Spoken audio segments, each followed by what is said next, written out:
अच्छे और बुरे भावों की उत्पत्ति, ये 10 बातें प्रधान होती हैं।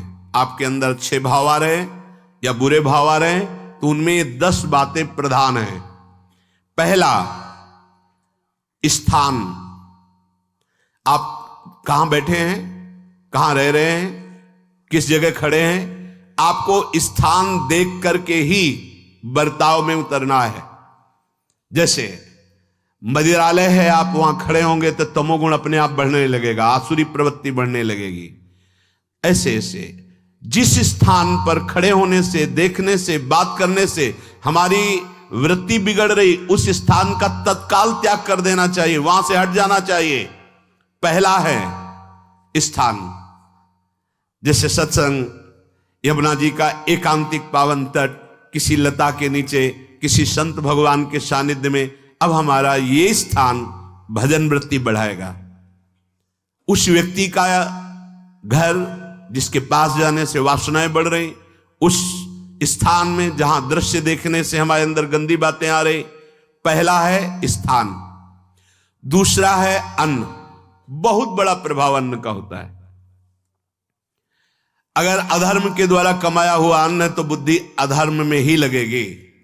यदि भोजन पकाते समय, रसोई रांधते समय आप विकारात्मक चिंतन कर रहे हैं तो कोई भी प्रसाद पाए उसके अंदर विकार जागृत हो जाएगा। अन्न का बहुत बड़ा प्रभाव पड़ता है। एक बार पूज्य पाद उड़िया बाबा जी महाराज अपने परिकर के साथ भ्रमण में थे तो किसी बड़े धनी मानी ने निमंत्रण दिया, महाराज आज यहीं रुको। तो बाबा ने कहा हम लोग गांव के अंदर नहीं रुकते, तो बाहर कोई वृक्षों का समुदाय, जंगल जैसा, तो उसमें वहां रुके, पर भोजन उनकी तरफ से, भोजन सबने पाया। जब सुबह हुआ तो महात्मा जन, साधक जन एक दूसरे की तरफ देखे और बोले आज तो हमको बड़ा दोष हुआ, गंदा स्वप्न आया और हमारा संयम बिगड़ गया। बोले ये तो हमको भी हुआ, जितने थे सबको हुआ। उड़िया बाबा के समीप गए, बाबा ने कहा अच्छा ऐसा हुआ, ये तो अन्न दोष है, बुलाओ सन्न पवाने वाले को, फिर चलेंगे।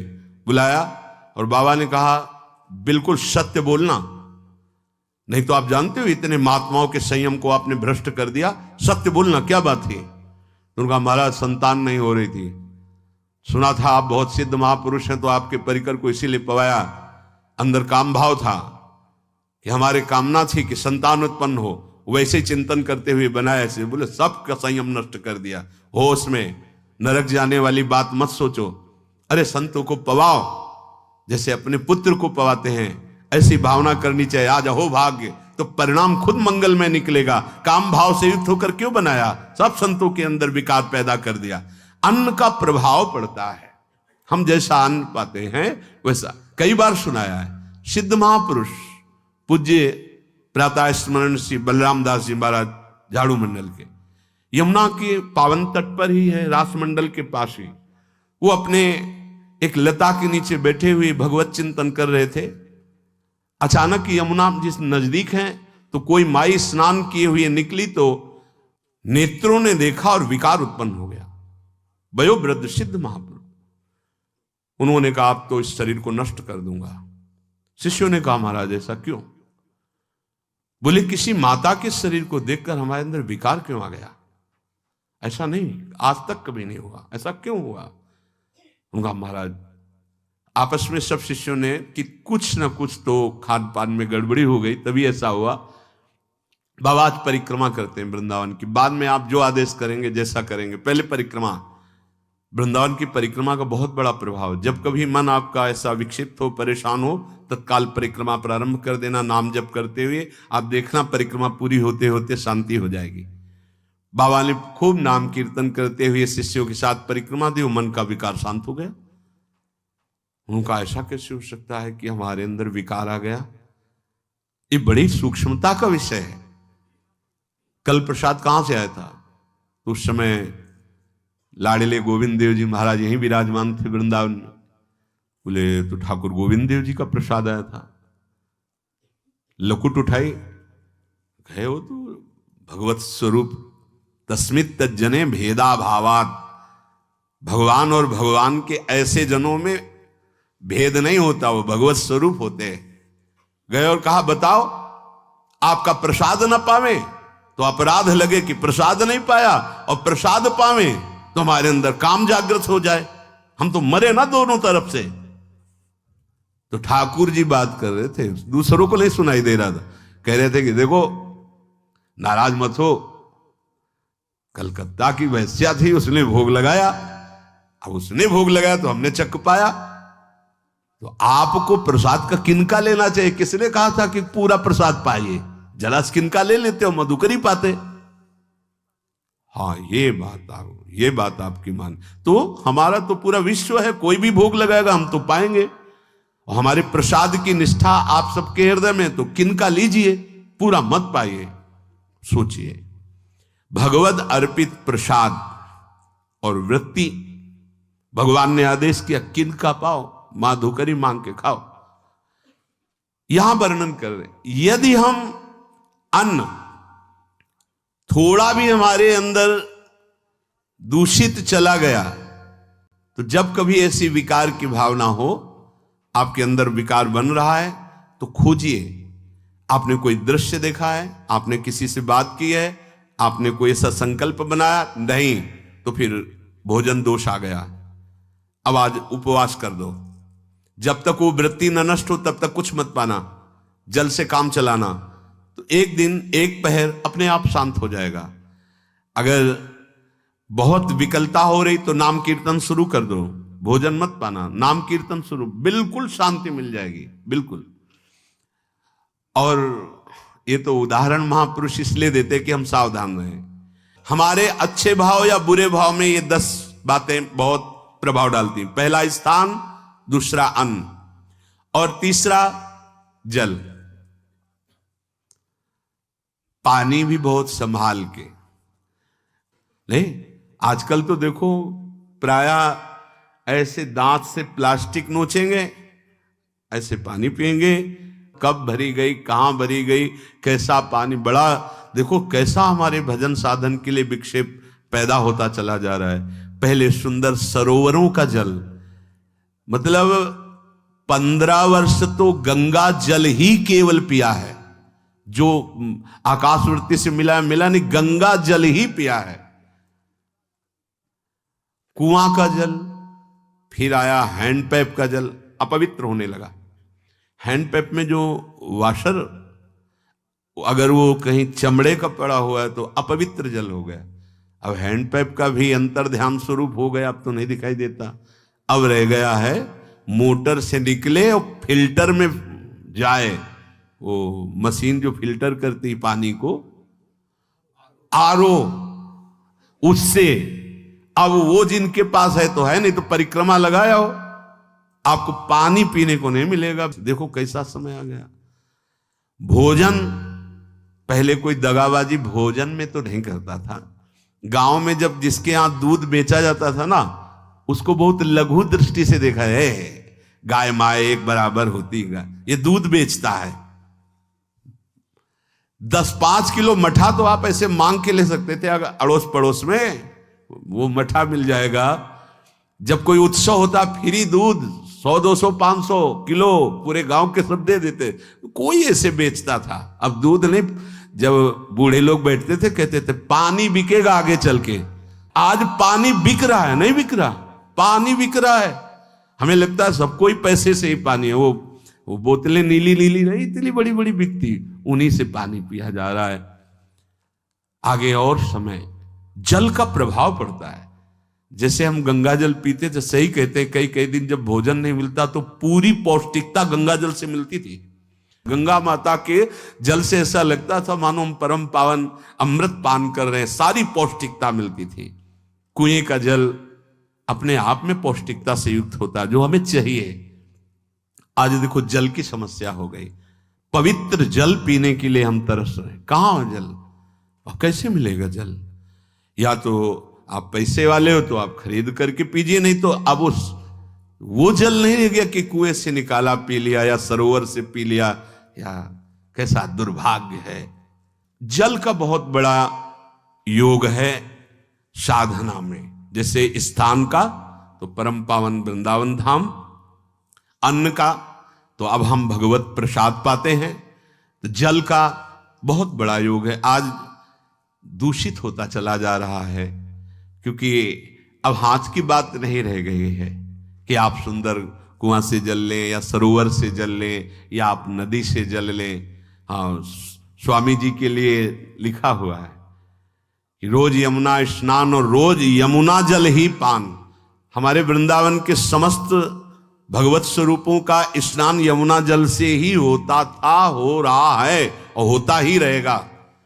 बिहारी जी के लिए आज भी कलश में भरकर यमुना जल ही जाता है। तो कपड़ा से ऐसे ढक के जब हम 2 बजे परिक्रमा देते थे तो एक महाभागवत है, वो किसी को छूते नहीं, दूर से कहते छूना मत, बिहारी जी के लिए जल जा रहा है स्नान के लिए बिहारी जी का।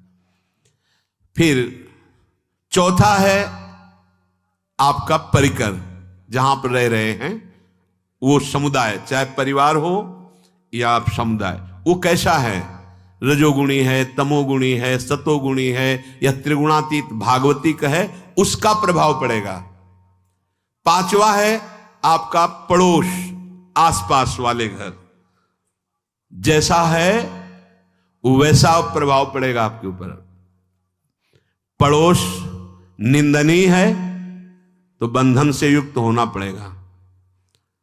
लंका के पड़ोस में रहने के कारण अगाध महिमा वाले समुद्र को बांध दिया गया। रघुनाथ जी ने पुल बांधा और दंड देने के लिए तैयार हो गए थे सरकार, अग्निबाण संधान कर लिया था, पड़ोस के कारण ही तो ना, पड़ोसी रावण था। इसीलिए आस पड़ोस का बड़ा प्रभाव पड़ता है। फिर अगला है दृश्य, इस पे बहुत सावधानी की जरूरत है। ये मोबाइल भगवान चल गए हैं, बहुत विस्तार से चल गए हैं। अब कोई छोटा मोबाइल रखना नहीं चाहता, सब वो स्क्रीन वाला रखना चाहते, टच मोबाइल। दृश्य से बचो, बच्चों, जवानों, बूढ़ों, सबकी वृत्ति जो माया आकर्षित करती, जो दृश्य हम देखने के लिए अंदर से उल्लसित है, वो मोबाइल में सब है, चाहे भागवतिक और चाहे सांसारिक। तो भाई देख लो, गुण दोष में संसार है। अगर आप दोष ग्रहण करना चाहते हो तो दोष ले लो, गुण तो गुण। बहुत बहुत खतरनाक विषय है और बहुत लाभदायक विषय है। किसी संत की वाणी एक बार समझ में नहीं आई, अगर हम 10 बार सुने तो समझ में आ जाएगी। ये लाभदायक है।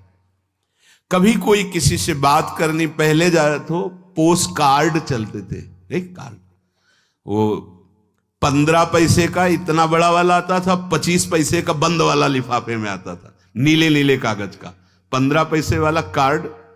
उसमें चिट्ठी जाती थी महीनों में। कभी यहां 1 मिनट में अमेरिका से बात कर लो, कितनी बढ़िया बात हो गई। उसका दुरुपयोग ना करो। अब हमारी इतनी चंचल वृत्ति है कि दुरुपयोग करने के लिए उत्साह बढ़ जाता है। बोले अब सब काम हो गया है, अब एकांत सेवन कर रहे हैं, अंदर से सिटकिनी बंद और मोबाइल भगवान का संग शुरू। 2-4 मिनट सत्संग और अच्छे दृश्य देखे, फिर बगले में वहां सब होता है कि आप बस उसको ऑन कीजिए, फिर जो मनोरंजन शुरू होता है, फिर उपासक मिटिया मेट हो जाता है। ये बहुत सावधानी की बात कह रहे हैं। वैसे हमें लगता है यदि आपको इस बड़े कार्य वाले ना हो तो छोटा मोबाइल रखे तो अच्छा रहता है।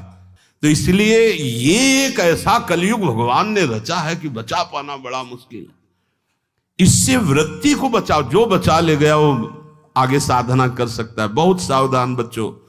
हमें लगता है यदि आपका मन चंचल हो, आपके शासन में ना हो, तो स्क्रीन वाला मोबाइल अपने माता पिता को दे देना चाहिए। और हम कहते रखो, छोटा वाला रखो, कभी कोई आपत्ति विपत्ति या सूचना देनी हो, बढ़िया काम करता है। जरूरी नहीं है इतना बड़ा लेके चलना। हाँ, अगर आपको बहुत राजकीय विभाग के कार्य हैं तो बात अलग है कि कौन सी सामान कहाँ कैसे, तो वहां से वीडियो भेज रहा है, वो चेक कर रहा है, यस हाँ ठीक है अब चलाओ। अपने को क्या काम है? सत्संग अगर सुनना है तो सत्संग सुनने के अलग यंत्र आते हैं, चला दे उसमें, वो इतनी बड़ी लगती है उसमें चिप, पेन ड्राइव ऐसे लगा दो और सत्संग सुनो। जरूरी वो दृश्य वाला रखो। यहां कह रहे दृश्य, अगर गलत दृश्य देखा तो बावरे बन जाओगे और अच्छा दृश्य देखा तो भगवान के मार्ग के पथिक बनोगे। तो देखो, अच्छे दृश्य में भी दोष दर्शन की वृत्ति की गुंजाइश है। जैसे कोई लीला हो रही है, लीला के पात्र, जैसे हमारे ब्रजमंडल में रास लीला होती थी, ऐसे 12 वर्ष 13 वर्ष के लीला पात्र, सब नव किशोर, जहां भाव ही बने रोते रहो। अब वहां बड़े बड़े लीला पात्र हैं, अगर हमारी भावना शासन में नहीं है तो वहां हम अंग प्रत्यंग के दर्शन से हमारी हाव भाव वहां जो हो रहा है उससे हमारी वृत्तियां बिगड़ जाएं। जब छोटे छोटे लाडली लाल परस्पर खेलते हैं तो केवल आशीर्वाद देने को, रोने का मन होता है। अगर आप लीला भी देख रहे हैं तो बहुत सावधानी की जरूरत है, क्योंकि वो चिदानंद शरीर नहीं है, पांच भौतिक शरीरों, हमारी दृष्टि पंचभूत में लगी हुई है। नाम जप करो, लीला गायन करो, फिर देखो जो लीला है, यही जीवन का परम सुख मिलेगा। सच्ची मान लीजिए। बस हम बार बार ये कहते हैं, मोबाइल का सदुपयोग कीजिए, दुरुपयोग नहीं। मोबाइल बुरा नहीं, उसका प्रयोग बुरा है। दृश्य और साहित्य, वैसे ही मनोवृत्तियां फिसलने वाली हैं, और जब ये आ गया कि फिसलाने में कितना लाभ है तो ऐसा कोई साहित्य और आलोचना, ऐसी कोई वार्ता ना करे जिससे हमारे अंदर गंदे भाव आवे। यदि अच्छी चर्चा करते तो अच्छे भाव आते। देखो, अभी ऐसी कोई भावुक चर्चा होने लगे तो सबका हृदय द्रवित हो जाएगा, और गंदी चर्चा हो तो हमारा हृदय विकार युक्त हो जाएगा। और कार्य, आप जो कार्य करते हैं उसका प्रभाव आपके मन के ऊपर पड़ता है। और उपासना, आप उपासना भोगों की करते हैं या योग की करते हैं, ये 10 से भाव बनते हैं और 10 से भाव बिगड़ते हैं। स्थान, अन्न, जल, परिवार, अड़ोस पड़ोस, दृश्य, साहित्य, आलोचना, आजीविका का कार्य और उपासना। यदि ये भागवतिक हुए तो आपके अंदर भगवत भाव बढ़ेगा, और यदि ये रजोगुणी तमोगुणी हुए तो आपके अंदर आसुरी भाव बढ़ेगा। इन 10 से सावधानी पूर्वक व्यवहार होना चाहिए। जैसे आस पड़ोस में है तो बड़ी सुविधा है, यहां कोई किसी से मतलब नहीं रखता, बगल वाला कौन रह रहा किसी से मतलब, ये बढ़िया है। ज्यादातर गांव में होता है, अपने यहां ये अच्छा है कि जैसे आप अपने कमरे में गए, किसी से कोई मतलब नहीं है, वैसे ऐसा ही जीवन रखना चाहिए। अड़ोस पर ये ज्यादा जो व्यवहार मित्रता बढ़ाने वाला विषय, ये धाम में नहीं है, वृंदावन में ऐसा नहीं व्यवहार रखना चाहिए। आपके पड़ोस में कौन रख रहा है आपका परिचय नहीं होना चाहिए, कौन कौन रह रहा है आपकी जानकारी नहीं होनी चाहिए। नजर नीची की, अपने कुटिया में गए, अपने ठाकुर जी से मतलब, अपने भजन से मतलब, ना पड़ोसी को कुछ देना चाहिए ना लेना चाहिए। बात समझ लेना कि जैसे आज उत्सव है उनको हम बुलाते हैं, वो हमारे यहाँ, ये व्यवहार यहाँ नहीं है। बनवासी हो, ठाकुर का भोग लगाया, और अगर आपको बांटना है तो बाहर निकलो, आधा किलोमीटर दूर ऐसी जगह बांटो जो तुम्हें राधे श्याम दोबारा ना बोले, फिर वो तुम्हें बुलाएगा, फिर वो बैठेगा, फिर प्रपंच की बातें होंगी, निंदा स्तुति की होंगी, फिर बड़ी संगोष्ठी होती है, पता चलता है। क्या फायदा ऐसे जीवन से? आप वनवासी हो, समय एकांत में दीजिए, अपनी कुटिया में बैठिए, नाम जप कीजिए, निकलिए, सत्संग सुनिए, ठाकुर दर्शन कीजिए, परिक्रमा कीजिए, फिर अपनी कुटिया में। ज्यादा व्यवहार में नहीं उतरना चाहिए, ये वनवास है, वृंदावनवास। सत्संग का सेवन, रजोगुण तमोगुण का त्याग, तो दुष्संग से आप बच जाएंगे। दुष्संग से बचने का मतलब है काम क्रोध मोह स्मृति भ्रंश बुद्धिनाश सर्वनाश कारणत्वात्। देवर्षि नारद जी कहते हैं, अगर दुष्संग का त्याग हो गया तो आप काम का, क्रोध का, मोह का, जो हमारी भगवत स्मृति का नाश कर देते हैं, जो हमारी बुद्धि का नाश कर देते हैं, जो हमारे सर्वनाश करने वाले हैं, इनका त्याग कर पाएंगे। कुसंग अगर हो गया तो इनका त्याग नहीं हो सकता, बहुत कठिन हो जाता है। भगवत संबंधी तत्वबोध होना या भगवत रहस्य लीला में प्रवेश पाना, जो अपनी इंद्रियों को भोगों में तृप्ति कराने की कोशिश कर रहे हैं, उनका चिंतन भोगों का ही होगा। तो कैसे तत्वबोध होगा, कैसे लीला में प्रवेश होगा, बस ध्यान देना है, कैसे हो पाएगा? क्योंकि जिस चित्त वृत्ति से भगवदाकार हमें वृत्ति करनी थी, वो तो हमने भोगों के चिंतन में लगा दी, भोग क्रियाओं में लगा दी। एक स्थिति होती है, जब आपकी चित्त वृत्ति भगवदाकार हो गई है, तो व्यवहार में रहते हुए भी विषयान ग्रहणंत मुंचंत वा, खान पान उठना बैठना सब बाहरी क्रियाएं हो रही हैं, अंतर से वो अपने आराध्य देव में सदैव स्थित रहता है। उसका परिचय आपको जब ऐसे महापुरुष का सानिध्य मिलेगा, तो आप विषय सेवन करते हुए भी निर्विषय रहेंगे।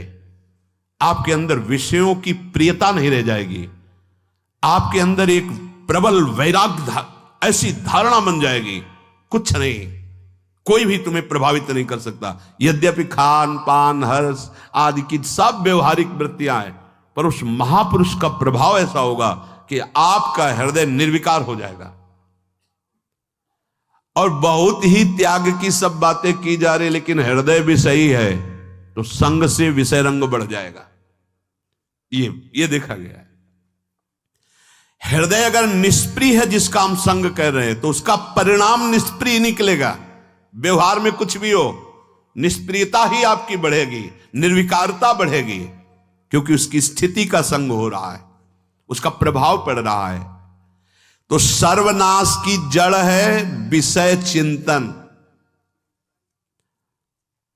ये बहुत बड़ी बात है। विषय चिंतन सर्वनाश की जड़ है। यहां विषय भोग नहीं कहा, क्योंकि चिंतन का परिणाम भोग है। पहले चिंतन होता है। साधक ध्यायतो विषयान पुंसः संगस्तेषु उपजायते, संगात् संजायते कामः, कामात् क्रोधो विजायते, क्रोधात् भवति सम्मोहः, सम्मोहात् स्मृति विभ्रमः, स्मृति भ्रंशात् बुद्धिनाशो, बुद्धिनाशात् प्रणश्यति सर्वनाश। कैसे हुआ? ध्यायतो विषयान पुंसः, विषयों का चिंतन। इसीलिए अनन्यश्चिन्तयन्तु माम भगवान आदेश करते हैं। विषय चिंतन न होने पावे, बिना चिंतन किए आपको कोई भी सुख नहीं मिल सकता। आप देख लीजिए, जगत के किसी भी भोग का सुख नहीं मिल सकता। चिंतन से ही आपको सुख की अनुभूति हो रही है। अगर आप चिंतन ना करें तो आपको कोई सुख नहीं मिलता। आप चिंतन उसका घसीट लिया गया। अगर सुख होता तो भोग में मिल जाता, नहीं मिला। क्यों? कि बोले चिंतन नहीं। किसी को किसी गाढ़ विषय के चिंतन में फंसा दे, फिर उसके सामने भोजन रखे, खीर में नमक डाल दे, सब्जी में चीनी डाल दे, और गाढ़ विषय में फंसा दे। तुम्हारा लड़का जो अकेला था, वो ऐसा ऐसा दुर्घटना हो गई, वो अस्पताल में, अब जल्दी से भोजन पाओ और निर्णय बताओ। वो बिल्कुल नहीं बता पाएगा कि खीर में नमक था, सब्जी में चीनी थी। उसका चिंतन वहां फंस गया। अगर ऐसे चिंतन हमारा प्रियाजू में फंस जाए तो संसार के सब क्रियाएं होते हुए भी वो परमहंस है, वो विदेह है। चिंतन, हम लोग चिंतन में चूक कर देते हैं, तो फिर क्रियाओं में हमको बंधना पड़ता है। नहीं, सच्ची माने कोई भी क्रिया उसे बांध नहीं सकती। तो क्या जिनका भगवत चिंतन होता है वो असत क्रियाएं भी करते हैं क्या? तो बोले जब चिंतन ही नहीं तो असत क्रियाएं कैसे हो सकती है? पहले क्रिया के असत चिंतन होता है। आप देखना, कोई भी कार्य पहले चिंतन होता है। इसीलिए यहां कह रहे हैं ध्यायतो विषयान पुंसा संगस्तेषु उपजायते। पहले, सबसे पहले विषय का चिंतन होता है। अगर विषय का चिंतन ना होने पावे तो आपको कोई फंसा ही नहीं सकता भोग, कोई भी भोग नहीं फंसा सकता। जहां विषयों का चिंतन हुआ तो संग की प्राप्ति, विषय भोग की प्रबल इच्छा, प्रबल आसक्ति, और वो जो चिंतन हुआ था वही आपको सुख दे रहा है। वही, वहां सुख नहीं है, आपके चिंतन का वहां सुख। जैसा चिंतन, अगर आपका चिंतन विक्षिप्त कर दिया जाए, एकाग्र ना होने पाओ, तो किसी में आपको सुख नहीं मिलेगा पक्का। अगर वही चिंतन